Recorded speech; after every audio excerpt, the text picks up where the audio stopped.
Alors, vous voyez là, ça commence à envoyer le granulé dans la vis. Donc le granulé, hein, et ici, il est, comment dire, il est un petit peu, ça évite le bouchage. Hein, ça c'est une espèce de vis sans fin là pour éviter le bouchage en bas là. Ça tombe à travers la vanne coupe-feu là. Après ça tombe dans la vis sans fin. Et le granulé, il part par là. Il va dans le foyer. Voilà. Vous voyez?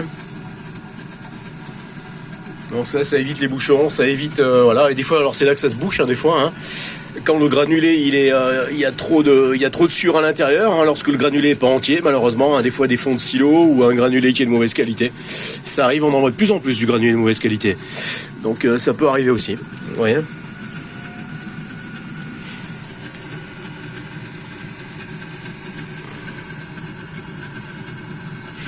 Vous voyez, transmission par chaîne.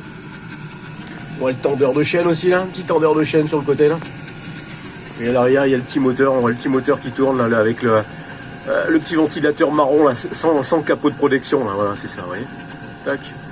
Alors tout ça, c'est synchronisé avec le Bellimo là-bas. Le Bellimo, c'est la rotule, hein, c'est la rotule qui ferme la vanne de sécurité. La vanne de sécurité à l'intérieur là. C'est comme une vanne quart de tour là. Et après, lui, il va s'ouvrir. Quand l'automate va lui demander de s'ouvrir tout doucement, il va s'ouvrir tout doucement, de 0 à 100%. Et on entend un espèce de bruit, là. Bzzz, ça, c'est le ressort. Donc, en même temps qu'il s'ouvre, il bande un ressort à l'intérieur, un ressort spirale. Et puis après, une fois que l'automate lui dit, c'est pas la peine, tu peux te fermer, là. Pour l'instant, on va continuer d'injecter du granulé à l'intérieur. Et il peut se refermer. Après, c'est l'automate qui gère ça.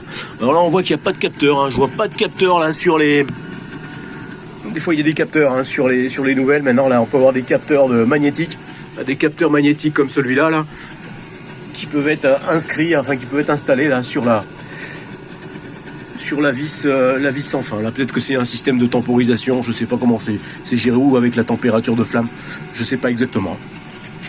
Celle-là, c'est une chaudière assez ancienne, hein, parce que la sonde fumée, elle est pas à l'intérieur, là. Elle est directement... Elle est directement sur la buse, sous le ventilateur, là où il y a un ventilateur des fumées en dessous. Sur le côté là, vous voyez, il y a un fil.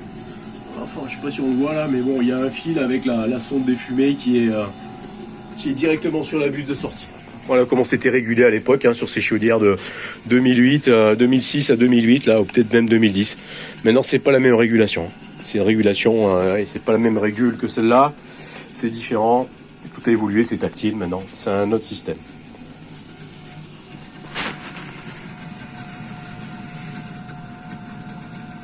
Bon, le Bellimo, là, on peut pas voir le curseur 100%. Le curseur, il est de l'autre côté du mur.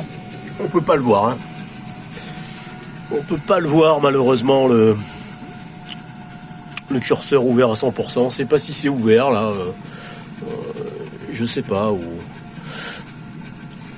Voilà, le gros avantage de ces silos là, c'est contrairement à une vis sans fin qui arriverait là qui arriverait ici là, et c'est qu'on peut faire un peu comme sur les poêles à granulés, on peut se débrouiller comme ça, faire une petite réserve et pouvoir se débrouiller sur une journée ou deux jours en fonction de la température extérieure, bien sûr des déperditions du bâtiment. Voilà, c'est le gros avantage. Alors que si on avait la vis là qui arrivait du mur là, qui arrive ici, qui coule par une petite durite un peu plus longue, hein, généralement elle fait 20 cm, là c'est plus compliqué là. Parce qu'on peut pas, s'il y a un problème sur la vis, on peut pas faire de réservoir. On peut pas faire de réservoir parce que voilà, on n'a pas ce système de réservoir, ça c'est hyper pratique. Voilà. D'ailleurs, il y a des chaudières de cette marque là qui ont un réservoir et qui ont pas les durites là, ces fameuses durites d'aspirateur là, pour amener le granulé. Hein. Et elles ont un petit réservoir à côté. C'est des modèles qui sont moins chers. Voilà. Là, système antistatique. Hein. Vous voyez, il y a un fil de cuivre à l'intérieur des durites là, antistatique. Normalement, ça va être branché là. Ça, faudra qu'on le branche demain. Je sais pas pourquoi ça n'a pas été branché. Hein. Normalement, c'est obligatoire.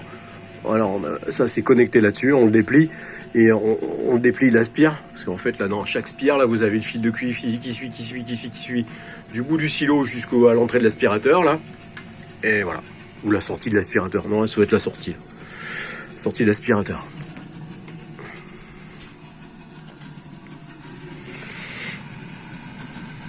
Voilà comment ça marche, enfin ce modèle là hein, maintenant, ce modèle là. Il y a aussi des clapets derrière, là, des fois, là. Il y a des clapets aussi, là, derrière le moteur, là. Il y a des clapets de balayage, des fois, ils peuvent se bloquer aussi. Ça peut arriver, là. Il faut y surveiller, des fois. Voilà. Des fois, il faut surveiller aussi qu'il n'y ait pas un amoncellement de granulés, hein, parce que ça arrive aussi que les granulés, ils rentrent dans le ventilateur, là. Ça est déjà arrivé chez un client. Le granulé rentre à l'intérieur du ventilateur et ça flingue le ventilo. Enfin, ça flingue pas mal de choses. Enfin, ça flingue surtout le ventilo. Voilà. Et ça c'est surtout sur les modèles avec la vis qui arrive du silo là, avec la durite qui se perce. C'est l'espèce de durite qui se perce et ça tombe et ça remplit à l'intérieur de la tôle là, parce que là normalement vous avez un carter, ça remplit de carter et après s'il y a trop de granulés ça rentre dedans. Voilà, bonne journée.